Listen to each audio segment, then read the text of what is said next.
ठीक है, देखो बेटा आज हम क्या पढ़ने वाले हैं, माइक्रो ऑर्गेनिज्म चैप्टर कौन सा टॉपिक पढ़ने वाले हैं? ठीक है, हमने कौन कौन से टॉपिक कवर कर ली है? और आज हम कौन सा करेंगे? एल्गाई के बारे में। अभी तक हमने जो भी दो पढ़े थे उसमें कौन सा वाला खाना बना पा रहा था?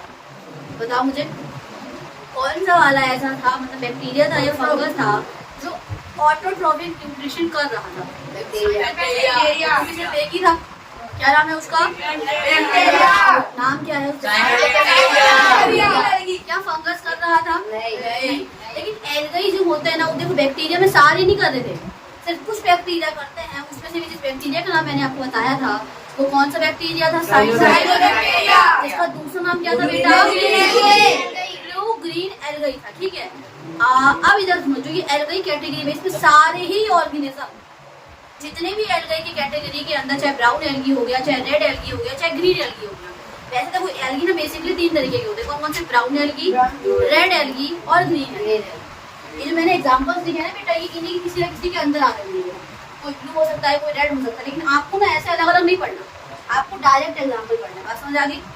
तो एल्गी मेनली तो तीन तरीके के, कौन कौन से? ब्लू एल्गी, ग्रीन एल्गी और brown algae. On the basis of कौन सी कलर का पिगमेंट उनके अंदर प्रेजेंट है। ग्रीन एल्गी है, इसका मतलब क्लोरोफिल होगा। बात समझ आई? ब्लू है, ग्रीन है या येलो, मतलब ब्लू है, ग्रीन है, ब्राउन है, कौन सी कलर का एल्गी है वो डिपेंड करता है कि उसके पास कौन सी कलर का पिगमेंट मौजूद है। अगर ब्राउन कलर का होगा तो आपको कैसा दिखेगा? ब्राउन दिखेगा। अगर ग्रीन पिगमेंट होगा तो आपको कैसा दिखेगा? ग्रीन दिखेगा। तो ये तो क्लासिफिकेशन की बात है। मैं बस ये कहना चाह रही हूँ कि एल्गाई के जितने भी वैरायटी ऑफ ऑर्गेनिज्म होते हैं या जितने भी उसके एग्जाम्पल होते हैं, दे ऑल आर क्लोरोफिलस। मतलब मैंने ए क्लोरोफिलस बताया था, मतलब उसको क्लोरोफिल नहीं होता। ए क्लोरोफिलस मतलब ए मतलब एक्सेंट, क्या एक्सेंट है? Chlorophyll accent. अब मैंने बोला क्लोरोफिलस मतलब क्या इसमें क्लोरोफिल है? हाँ है। मतलब जितने भी एल्गी के ऑर्गेनिज्म होते हैं सारे कैसे होते हैं बेटा? क्लोरोफिलस होते हैं। क्या होते हैं? या आप उसको फोटोसिंथेटिक कह लो, दो वर्ड इस्तेमाल कर सकते हैं कि एल्गाई यार कहाँ लिखने आ रहे तुम? पहली बात ये क्लोरोफिलस होते हैं,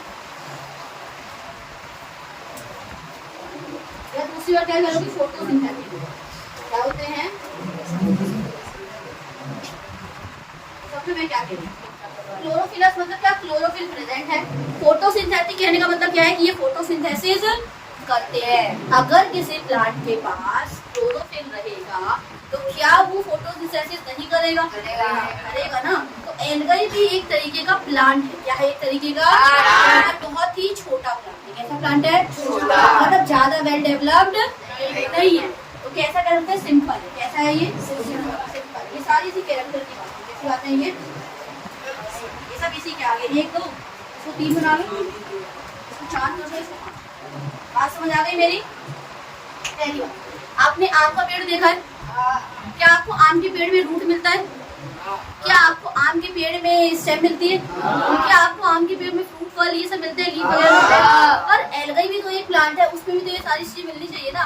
लेकिन एल्गाई के अंदर की जो बॉडी होती है वो डिफरेंशिएटेड नहीं होती। डिफरेंशिएटेड कहने का मतलब क्या है? जैसे आम के पास अलग एक रूट है, अलग एक स्टेम है, अलग एक लीफ है, ऐसे। लेकिन एल्गाई के पास ये सारी चीजें नहीं होती। उसका ना तो रूट, स्टेम, लीफ कुछ भी डिफरेंशिएटेड नहीं होता, सब एक ही में होता। मतलब कि उसकी बॉडी ना कुछ ऐसी होती है, थैलस जैसी। आपने प्लांट फूल देखा है? फूल की पेटल्स लगी पड़ी रहती है, उसमें जो हरा वाला पार्ट होता है देखा है? वो थैलस हो, उसका थैलस होता है। कैसा लगता है देखने में? कुछ भी इसमें लगा पड़ा है, बस एक ऐसे डंडी सा रहता है और ऊपर में ऐसे गोल सा होता है। देखा कि देखो, तो वो थैलस है। क्या है वो? थैलस कुछ ऐसे ही दिखता है। आपको सही से बनाना है कुछ इस तरीके से थैलस है। नहीं? क्या आपको इसमें रूट दिख रहा है? क्या आपको इसमें स्टेम दिख रही है? क्या आपको इसमें फ्लावर दिख रहा है? लेकिन सारे काम होंगे इसी के अंदर, इसी थैलस से सारी चीजें रहती है। बस फर्क इतना है कि ये कोई फ्लावर नहीं देता, ये कोई फ्रूट नहीं देता। बात समझ आ गई? तो ये छठा पॉइंट क्या है? Non flower bearing plant. ऐसे प्लांट है नॉन फ्लावर बियरिंग, तो जो फ्लावर नहीं देती। बात समझ आ गई मेरी? नॉन फ्लावर बियरिंग या नॉन फ्रूट बियरिंग प्लांट का मतलब क्या होता है? ऐसे प्लांट जिसपे फूल नहीं उगता, ऐसा प्लांट जिसपे तो क्या है, तो प्लांट ही तो फल फूल तो निकालने चाहिए थे, और क्या ये निकाल रहा है? तो इसका मतलब ये कैसा है? नॉन फ्लावर और फ्रूट बियरिंग प्लांट। प्लांट क्यों बोला? क्योंकि ये करेगा प्लांट, मतलब प्लांट जो बड़े बड़े आ रहे ना, पहले ये इतने बड़े प्लांट्स नहीं होते, ये धीरे धीरे करके ना इनमें इवॉल्वमेंट टाइम है। सबसे छोटी इवॉल्व बहुत पहले तो चला हो गया एल्गाई है। क्या है? एल्गाई से ज्यादा डेवलप होते हैं ब्रायोफाइटा। क्या होते हैं? ब्रायोफाइटा से थोड़े ज्यादा डेवलप होते हैं टेरिडोफाइटा। आपको याद नहीं करना, मैं समझा रही हूँ। टेरिडोफाइटा के बाद आता है जिम्नोस्पर्म। क्या आता है? फिर आता है एंजियोस्पर्म। क्या आता है? जो ये आम का पेड़ है, केले का पेड़ है, जो बड़े बड़े पेड़ होते हैं, ये सारे एंजियोस्पर्म। क्या है? ये सारे जिसमें फल फूल आ रहे हैं, जिसमें क्या आते हैं? सारे क्योंकि आम के पेड़ फूल तो नहीं आता, पर छोटी छोटी कलियां निकली होती है, वो एक तरीके की फूली तो है उनकी। और वो देखो कौन सा पेड़ है, उस तरह वाइट वाइट के फूल भी आते हैं और उसपे एक फल भी लगा होता है, फल या सब्जी टाइप लगा होता है। तो मतलब ऐसे प्लांट जो फल या फूल बेयर करते हैं उसे हम कौन से प्लांट बोलते हैं? एंजियोस्पर्म बोलते हैं। क्या बोल देते हैं? सबसे हाईयर एडवांस प्लांट कौन से होगा? एंजियोस्पर्म। और सबसे lower advance plant, lower plant कौन से हैं? एल्गाई, ब्रायोफाइटा, टेरिडोफाइटा, जिम्नोस्पर्म और एंजियोस्पर्म। आपको याद नहीं रखना, बस ये समझाने के लिए आपको क्या दे रही थी मैं? एक आइडिया दी थी। इतनी बात समझ आ गई आप लोगों को मेरी? ठीक है, ये कुछ कैरेक्टर है एल्गाई। तो एल्गाई कैसा होता है? सिंपल ऑर्गेनिज्म है, सिंपल प्लांट्स है, और flower bearing, non flower bearing है, नॉन फ्रूट बियरिंग है, फोटोसिंथेटिक है और क्लोरोफिलस है। बात इतनी समझ आई कि नहीं आई मेरी? बता दो, आई कि नहीं आई? आ गई ना? ठीक है, अब चलो इधर देखते हैं। जो इंपॉर्टेंट बात है जो करनी है वो बात की बात। ये वाली बात समझ आ गई एल्गाई के बारे में। एल्गा का मतलब होता है सी वुड। एल्गा एक ग्रीक वर्ड से लिया गया है, जिसका मतलब क्या होता है? सी वुड। मतलब ना वुड की मतलब समुद्र है, सी वुड इसे बस बोला जाता है, बस इतना याद रखो कि एल्गाई का मतलब क्या होता है? सी वुड होता है। अगली लाइन क्या है? ये किसके अंदर आता है? प्लांट किंगडम के अंदर आता है। इसके अंदर आता है एल्गा, इसीलिए क्या है? ये प्लांट है। क्या है? ये एक। अगर ये एनिमल किंगडम के अंदर आता तो ये क्या होता है? और ये किसके अंदर आ रहा है? प्लांट किंगडम के अंदर। इसलिए कैसे, भले ही लोअर कैटेगरी का है लेकिन क्या है? ये एक प्लांट है। ये खाना बना सकता है।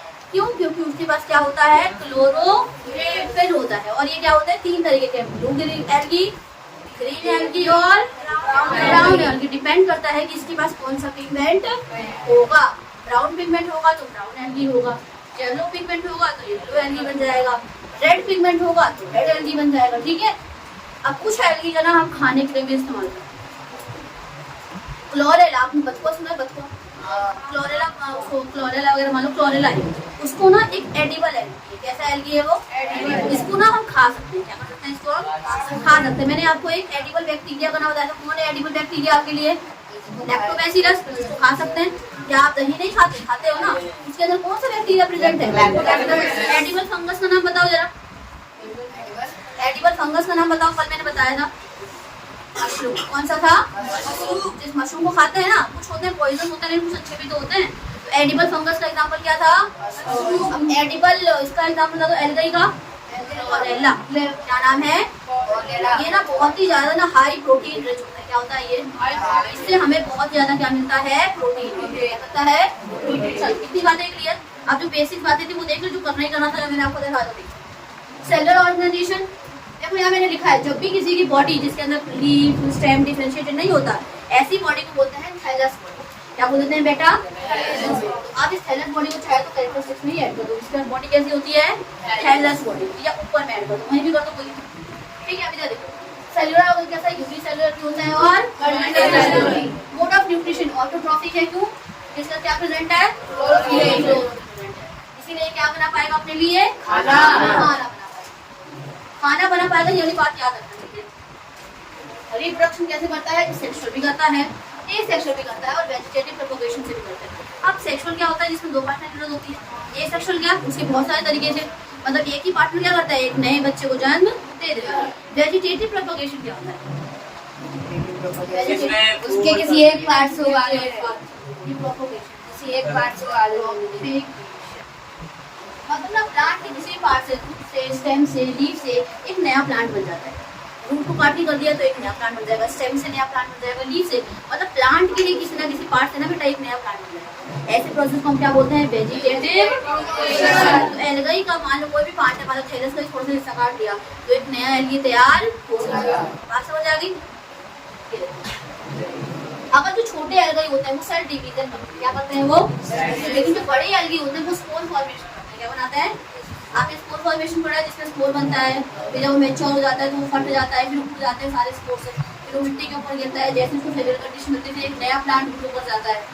बड़े होना इसके बाद में भैया स्पोर फॉर्मेशन। इधर देखो, अब सेल टाइप और phases of nucleus, nucleus well define है कि नहीं है, ये कैसा होता है, यूकैरियोटिक होता है, मतलब इसके पास वेल डिफाइंड न्यूक्लियस होता है, प्रोकैरियोटिक के पास नहीं। बात समझ आ गई, मतलब न्यूक्लियस के ऊपर एक और कवरिंग होती है। इसके एग्जांपल देखें, ये मैंने एम और यू लिखा है ना बेटा, इस एम का मतलब है मल्टी सेलुलर, क्या मतलब है इसका, मतलब क्वेश्चन आता है give the example of unicellular algae, कोई पूछे कि is diatom is a multi cellular organism, algae आपको याद होना है, यूनिसेलुलर मल्टी सेलुलर है, fucus spirogyra diatoms unicellular, chlorella unicellular, chlamydomonas chlamydomonas, क्लैमिडोमोनास।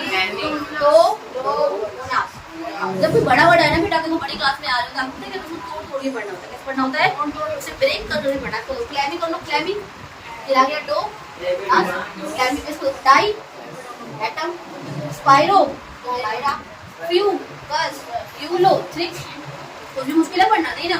चलो एडिशन की जो मैंने आपको समझाई दी है, इसमें ये फ्री लिंक होता है, ये अकेले भी रह सकता है, कैसे रह सकता है ये एक है वो अकेले अपना सर्वाइवल कर रहा है, क्योंकि क्या होना पड़ा है, खाना बनाना पड़ेगा आराम से। और ये दूसरा क्या है, ये सिम्बायोटिक रिलेशनशिप में रहता है किसके साथ, फंगस के साथ। इसका क्या मतलब है, कोई बताएगा, सिम्बायोटिक रिलेशनशिप क्या होता है, एक ऐसा रिलेशनशिप दो ऑर्गेनिज्म के बीच में जिसमें दोनों का क्या होता है बेटा, फायदा होता है, मतलब वो इसको कुछ देगा और वो उससे भी कुछ लेगा। ऐसे रिलेशन को हम क्या बोलते हैं, सिम्बायोटिक या सिम्बायोसिस बोलते हैं। अ रिलेशनशिप और the interaction in which both organism get benefited is called symbiotic interaction और रिलेशनशिप। बात समझ आ गई। तो ये किसके साथ रहता है सिम्बायोटिक रिलेशनशिप में, फंगस के साथ। किसके साथ रहता है, अब देखो बेटा एल्गी खाना तो बना ले रहा है, मान लो किसी ने पैर मार दिया तो एल्गी तो वहाँ से हट जाएगा तरीके से, तो उसको शेल्टर चाहिए कि नहीं चाहिए तरीके से, तो उसको शेल्टर मतलब रहने की जगह कौन दे रहा है इसको, फंगस कौन देता है, तो फंगस के ऊपर ही क्या करते हैं, ये ग्रो कर जाते हैं, क्या कर जाते हैं, तो फंगस या तो इनके ऊपर ग्रो कर जाएगा ताकि शेल्टर दे सके, रहने के लिए घर जैसा दे सके, और पानी भी देता है, शेल्टर और वाटर देता है। लेकिन खाना कौन दे रहा है, एल्गी फंगस को क्या देता है, खाना देता है, और फंगस क्या देता है, एल्गी को शेल्टर रहने की जगह देता है। यहाँ लिखा है एल्गी क्या दे रहा है, फंगस क्या दे रहा है बेटा, शेल्टर दे रहा है। इतनी बातें क्लियर अच्छे से एकदम, ठीक है। अब हैबिटेट पे आते हैं, हैबिटेट मतलब वहाँ पे रहते हैं, वैसे तो ये हर जगह पाया जाता है, लेकिन यूनिक जगह भी है, वो देखो एक बार। कैन ग्रो ऑन मड, मिट्टी पे भी उग सकते हैं, पत्थरों पे भी उग सकते हैं, और कुछ ऐसी जगह जहाँ सोच अनएक्सपेक्टेड, मतलब क्या होता है, इतना हरियाली तो अनएक्सपेक्टेड ही आ गया, मतलब बिना उम्मीद के, जो मैं आपको उम्मीद भी नहीं रहती वहाँ पे पाया जा सकता है। अनएक्सपेक्टेड मतलब क्या है, ट्री ट्रंक के ऊपर, ट्री का जो ट्रंक होता है बड़ा जो मोटा सा होता है, उसके ऊपर भी पाया जाता है ये, ठीक है। एनिमल का जो बाल होता है, जैसे बियर है उसके बाल होंगे, बाल वगैरह होंगे उसके, उस पर भी पाया जाता है एनिमल फर पे। हॉट स्प्रिंग, जो मानो कोई पानी होता है वो गर्म थोड़ा पानी होता है, हॉट स्प्रिंग कुछ ऐसे समझ जिसमें गर्म पानी हो रहा होता है, हिमालय वगैरह में ना कुछ ऐसी रिवर्स है जो थोड़ी हॉट वैसी रहती है, उसमें क्या होता है हॉट स्प्रिंग। जैसे मैंने गर्म पानी करा, बाथटब में गर्म पानी कर दिया, नहाने बैठ गए, तो हॉट स्प्रिंग तो है, लेकिन वैसे नेचुरल भी पाया जाता है, गर्म पानी का पूरा समुद्र में उसको आता है हॉट स्प्रिंग, तो वहाँ पे भी क्या करता है पाया जाता है। डेजर्ट क्रस्ट, डेजर्ट वाले एरिया में उसके अंदर वाले हिस्से में भी क्या करता है ये पाया, नीचे वाले हिस्से। डेजर्ट का भी क्रस्ट क्या होता है, अर्थ क्रस्ट का है, क्रस्ट मेटल को, क्रस्ट मतलब ऊपर वाला हिस्सा, तो डेजर्ट के जस्ट नीचे वाला जो थोड़ा सा हिस्सा है वहाँ पे भी क्या कहा जाएगा, ये पाया जाएगा। तो ये कुछ लोकेशन है, इतनी बातें क्लियर, ठीक है। डाले का पूछ लगेगा, ठीक है, इतनी सारी चीजें क्लियर एकदम अच्छे से, ठीक है। देखो एल्गी क्या होता है, कैसे करता है, सारी चीजें अच्छे से बता दी, अच्छे समझ आ गई ना सबको, ठीक।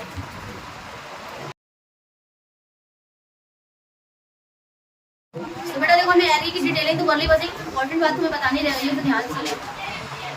नदी वगैरह रहता है, पॉन्ड वगैरह है, लेक वगैरह रहती है, मान लो हमने उसमें अपने घरों के वेस्ट डाल दिए, सीवेज वगैरह डाल देते, मैंने आपको 7th क्लास में पढ़ाया था, जब भी नदी वगैरह में, पॉन्ड वगैरह में कोई घरों के वेस्ट डाल देता है तो उसकी वजह से क्या ग्रो कर जाते हैं, एल्गी ग्रो कर जाता है। क्यों, क्योंकि उनको तो खाने के लिए चीजें मिल गई। अगर थोड़ी बहुत भी एल्गी उस पानी के अंदर रहेगा तो उसको तो सीवेज वेस्ट मिल गया खाने के लिए, अब उसी को वो खा खा के क्या करता है, अपनी पूरी तादाद बढ़ा देता है, मतलब पूरे समुद्र में क्या कर जाता है, वो फैल जाता है। मतलब एल्गल ना, फूल के खिलने को क्या बोलते हैं, ब्लूम करना। ऐसी एल्गी हर जगह फैल गया है, तो एल्गी भी क्या करा, खिली तो एक तरीके से, तो इसे हम क्या बोलेंगे, एल्गल ब्लूम बोलते हैं। क्या बोलते हैं बेटा? अब खुद समझो कि पूरा मान लो, जैसे मान लो ना, ये मान लो तुम्हारा समुद्र है, ये पूरा समुद्र है, ठीक है। अब यहाँ पे एल्गी जो है, यहाँ पे ना एल्गी फैल गया, मतलब 4-5 एल्गी थे, लेकिन जैसे ही आपने सीवेज वेस्ट डाला, ये एल्गी क्या कर गया, पूरे समुद्र में क्या कर गई है, फैल कर गया, ठीक है। अब मान लो आपके डालते ही एल्गी में फैल गए, मान लो यहाँ पे प्लांट वगैरह भी होंगे, होंगे कि नहीं होंगे, प्लांट वगैरह होंगे, हाँ प्लांट वगैरह है। अब इस प्लांट को जो ऑक्सीजन मिलनी चाहिए थी, वो सारा ऑक्सीजन कौन ले रहा है, प्लांट वगैरह क्या कर जाएंगे, मर जाएंगे। इसके अंदर फिशेस वगैरह होंगी, होंगी कि नहीं होंगी, वो फिशेस वगैरह, तो मछली लग नहीं रही है, लेकिन ये है मछली, लग रही थी एक अच्छी सी अब लग रहा है, यस अब लग रहा है ना, हाँ ठीक है देखो। तो ये है एक प्यारी सी मछली। अब यहाँ बहुत सारी मछलियाँ थी, लेकिन अब इनको ऑक्सीजन तो मिल नहीं रही, तो ये मछली क्या हो जाएगी, इसकी वजह से, क्योंकि एल्गी एकदम से ना बहुत ज्यादा बात समझे मेरी। तो इसी को हम क्या बोल देते हैं बेटा, एल्गल ब्लूम। और इसी का दूसरा नाम क्या है, यूटोरिफिकेशन।